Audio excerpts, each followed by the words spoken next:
The greatest risk to the cash in a vault often sits at a desk in the lobby. A trusted employee possesses the kind of access that a masked robber or a foreign hacker could only dream of. Financial institutions have spent decades building massive digital perimeters. They deploy advanced software and strict auditing protocols, yet this internal bleeding continues to drain resources.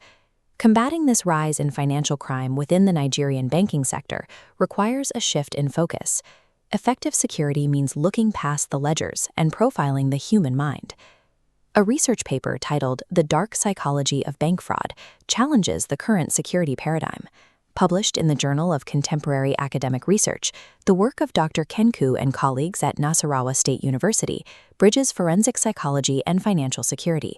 The findings expose a central paradox. Banks fortify their digital borders while granting unrestricted internal access to staff whose mental resilience against temptation remains completely unassessed.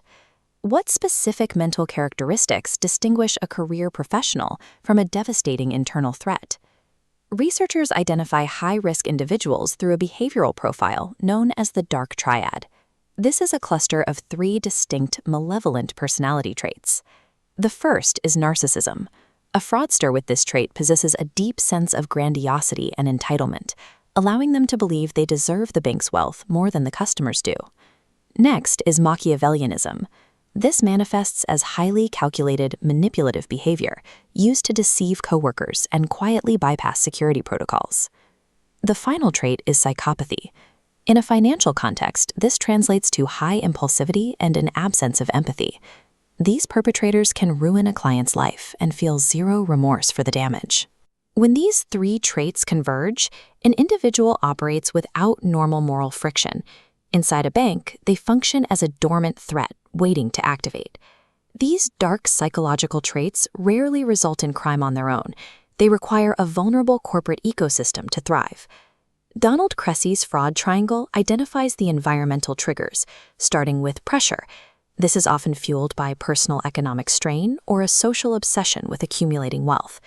Then comes opportunity. Weak internal controls, poor supervision, and outdated IT systems provide the necessary opening for a fraudster to act. The final piece is rationalization. Through cognitive dissonance theory, perpetrators perform the mental gymnastics required to blame the bank's own systemic corruption as a way to justify their theft. Significant financial crime occurs at the precise collision point where a dark triad personality meets the fertile ground of the fraud triangle. Reactive accounting and basic IT controls are no longer enough to stop internal theft. Modern security demands proactive psychological intervention. Researchers recommend banks implement rigorous psychological profiling and behavioral integrity assessments during hiring, identifying high-risk traits before granting system access. Institutions must also overhaul their internal culture. This involves establishing secure, anonymous whistleblower channels and training staff to recognize the manipulative tactics used by potential fraudsters. Addressing the pressure side of the triangle is equally critical. Confidential mental health and financial counseling can assist vulnerable employees before they reach a breaking point. Until financial institutions actively address these psychological and environmental stressors, their internal defenses will remain porous, regardless of their technical upgrades. Vaults and encryption provide a necessary barrier, but financial stability is inseparable from the psychological integrity of the people operating within it. Submit your manuscript today.